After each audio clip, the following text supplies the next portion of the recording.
sallallahu alaihi wasallam wa ala alihi wa azwajihi wa ala ashabina wa salihin. Khususan hasil ruhi musannifi hadzal kitab Bulughul Maram Jalaluddin Asy'ari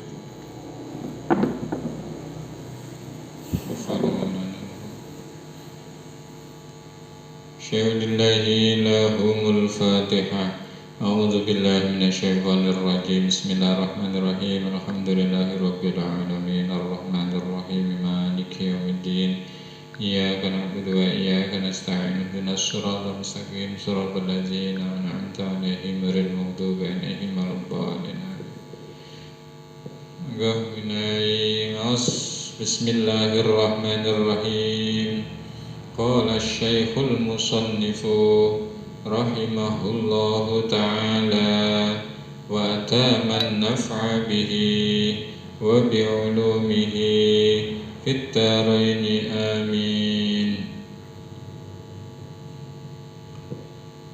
Jika kitab tentang thaharah tentang kitab kula niki halaman 11 nggih. Kitabut thaharati.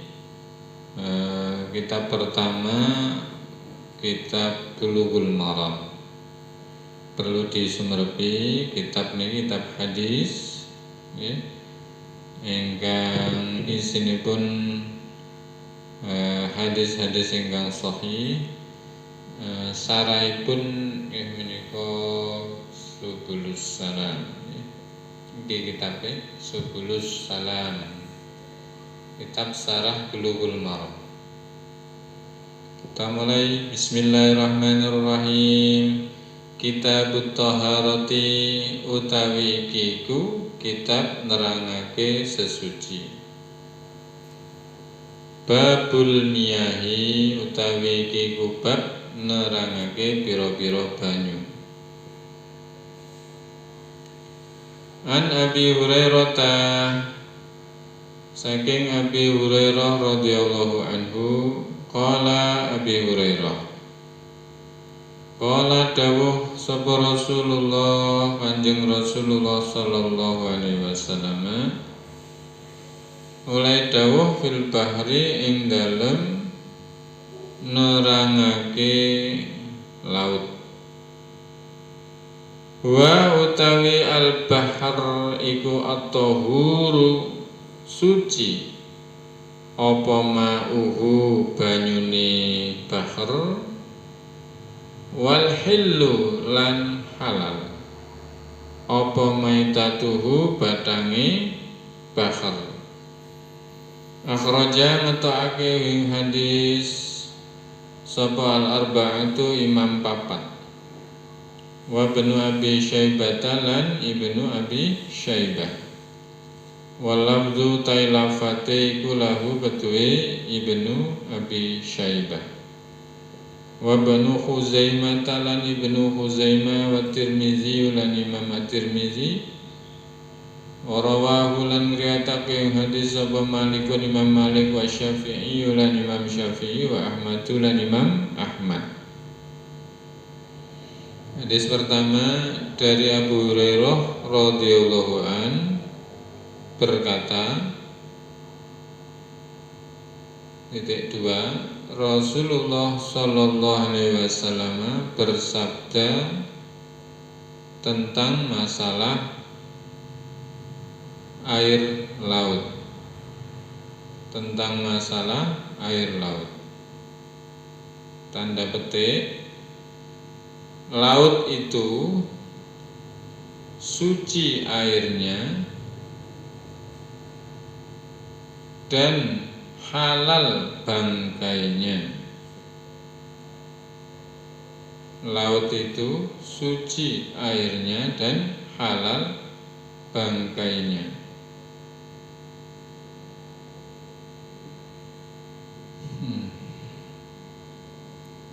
Mukharite hadis niki mungkin saged ditingali teng kitab men kula terangaken langsung nggih.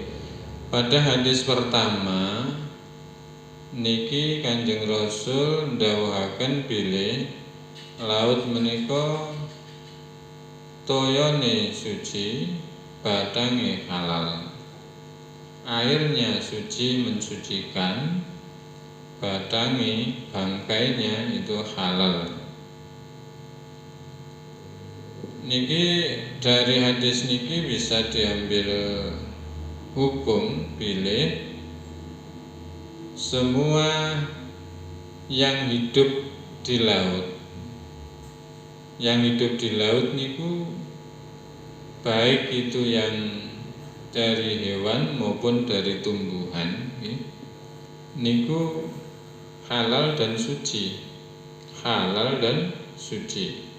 Karena airnya begitu banyak, bahkan nurut para ahli geologi dunia ini 85% itu berupa lautan, berupa air. Sehingga kalau jumlahnya yang sekian banyak niku akan membawa dampak suci, ngoten nggih. Berapa ukuran tersedikit air menurut mazhab Syafi'i menika kullatani, dua kulah. Wonten keterangannya. Sehingga apapun yang memang hidup di laut, jenis ikan apapun, walaupun itu namanya anjing laut, pokoknya hidup di laut walaupun namanya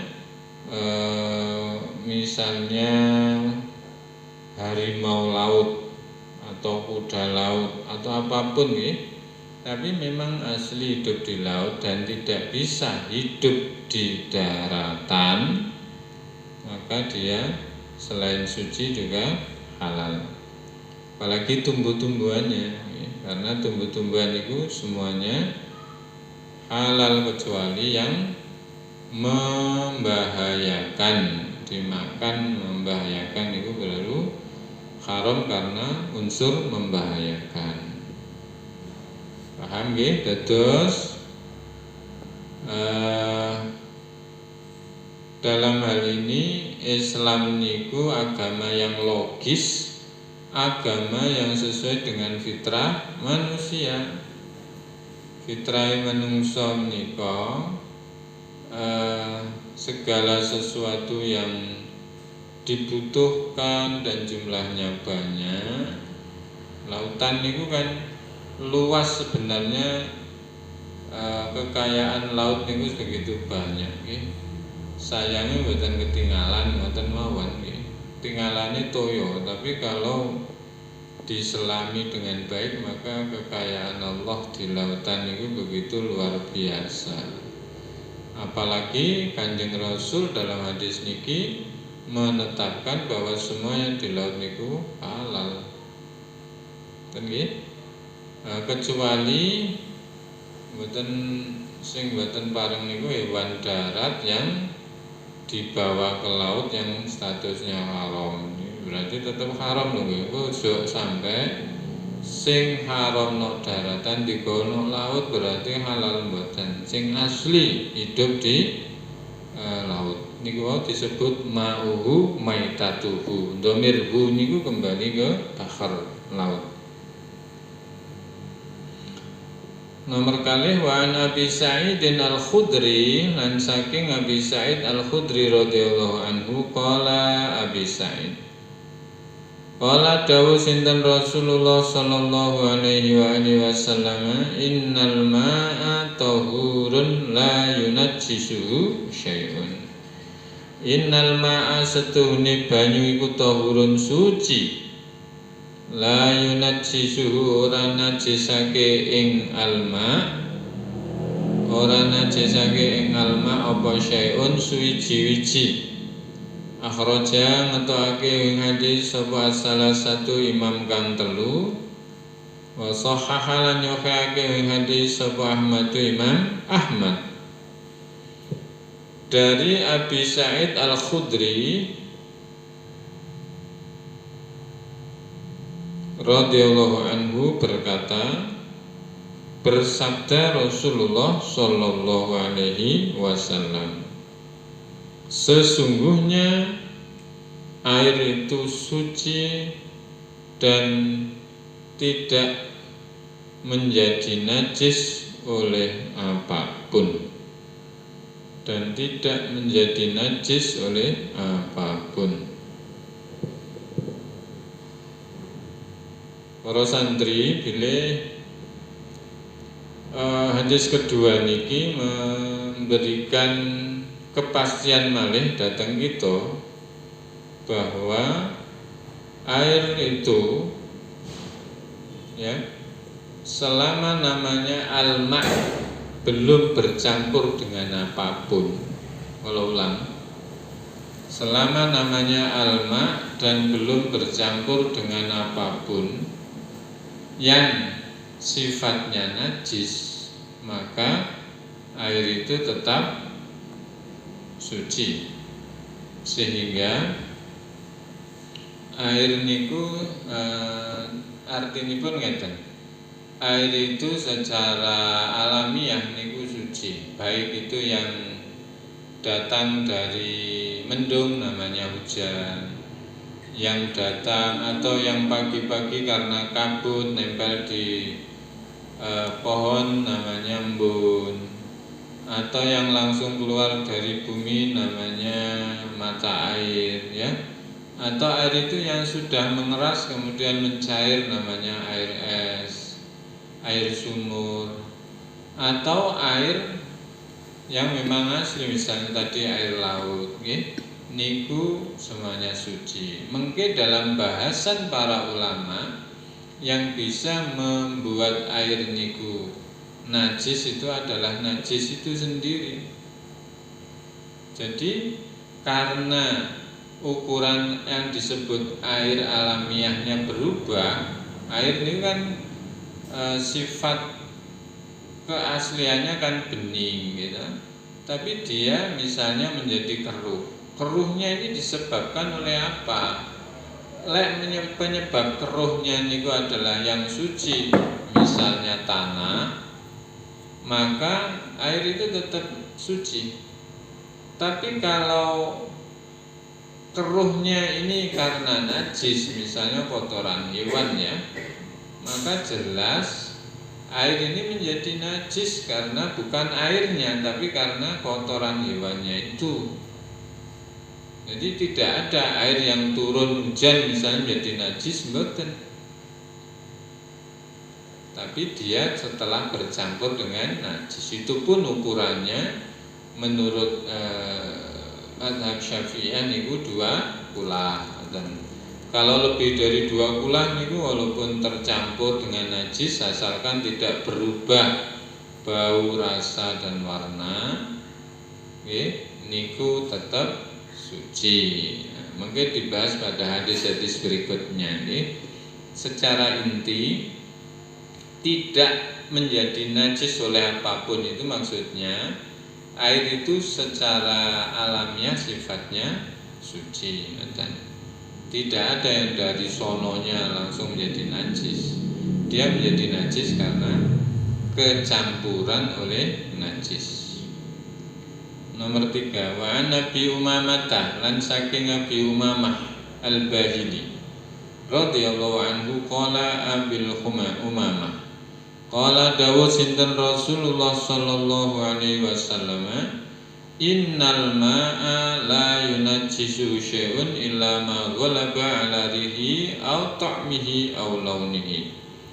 Innal ma'a setuhune banyu iku la yunajjisuhu ora najisake ing alma apa syai'un suwiji-wiji illa ma kejaba barang ghalaba kang ngalahake apa ma ngalahake alarihi ngatasé gondone alma wa ta'mihi lan rasane alma au launihi utawa warnane alma.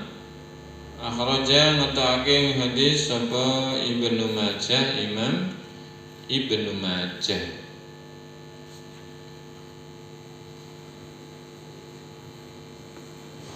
Wa dha'afahu lan ngarani apes ing hadis sapa Abu Hatim, Imam Abu Hatim. Walil Baihaqi lan iku kedue Imam Baihaqi Al-ma'u tawi lafat al-ma'u. Al-ma'u tawi banyu iku tahurun suci. Illa in taghayyara. Illa in taghayyara kejaba yen to dadi owah. Apa rihuhu gondone alma ambu nggih bau. Apa rihu gondone alma au ta'mu tawa rasane alma au launuhu tawa warnane alma oleh berubah binajasatin sebab najis tahdusu kang anyar teko apa najasa fihi ing dalem alma.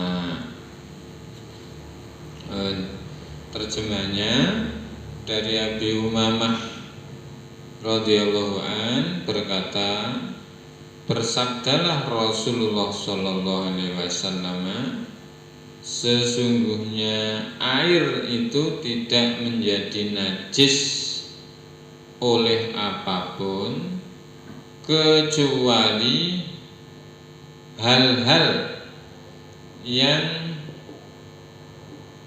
mengalahkan keaslian bau air, rasa air dan warna air. Imam Al-Baihaqi menambahkan bahwa air itu suci kecuali yang berubah bau, rasa dan warnanya karena najis yang memasukinya. Hadis ketiga niki menjadi tafsir, niki namanya tafsirul hadis bil hadis. Hadis ditafsiri lawan hadis. Wau kan disebut bile air itu nggak mungkin berubah menjadi najis. Datang hadis niki dipertegas bile yang bisa mengubah najis itu, mengubah air menjadi najis itu adalah hal-hal yang bisa mengubah bau, rasa dan warna air. Bau air niku mboten berbau, air niku netral, warna bening. Terus rasa air niku bisa agak beda-beda nggih, sesuai dengan kadar mineralnya. Semakin banyak mineral katanya makin pahit atau semakin kurang mineral. Nah, tapi kalau warnanya berubah menjadi, misalnya berubah menjadi hijau, itu karena pohon, daun pohon, maka pohon dilihat pohonnya niku najis napa mboten, kena najis atau tidak. Tapi kalau daunnya itu suci, maka walaupun berubah menjadi hijau maka tetap suci. Tapi mengke akan dibahas tentang apakah niku suci mensucikan utawi mboten ngoten nggih. Niki kalau sucinya suci, pengertian suci niku boleh diminum, tapi mensucikan niku boleh dipakai wudu napa mboten, boleh dipakai mandi besar napa mboten. Nah niku mengke enten aturan-aturan malih yang akan diterangkan pada hadis-hadis berikutnya nggih. Untuk kali ini tiga mawon, mugi-mugi wonten manfaatipun. Ingkang paling pokok, Allah menurunkan air ini untuk kehidupan, karena segala sesuatu itu dari air. Dari airlah ada kehidupan. Maka kita syukur dengan Allah Ta'ala, bumi Indonesia niki tidak kekeringan sebagaimana daerah-daerah lain yang kesulitan air. Dengan catatan syukur kita, mari kita gunakan air sehemat mungkin. Ampun ngantos kita karena merasa daerahnya saking banyu, akhiripun kita menjadi boros wonten keran terbuka dibiarkan nggih. Penggunaan air berlebihan niki menurut asal hukumnya niki namanya tabdzir, karena membuang sesuatu yang tidak manfaat. Catatan penting adalah air adalah kehidupan untuk kita dan anak cucu kita. Mugi kita saya tetap diberkahi oleh Allah Ta'ala dengan kekayaan yang melimpah, terutama air sebagai sumber kehidupan menika. Al-Fatihah. A'udzubillahi minasyaitonirrajim. Bismillahirrahmanirrahim. Alhamdulillahirabbil alamin. Ya Ilahi nastunil firdausi ahla wa la aqwa ala naril jahimi fahabli taubatan waghfir dunubi فإنك غافر الذنب العظيم صلوا على النبي محمد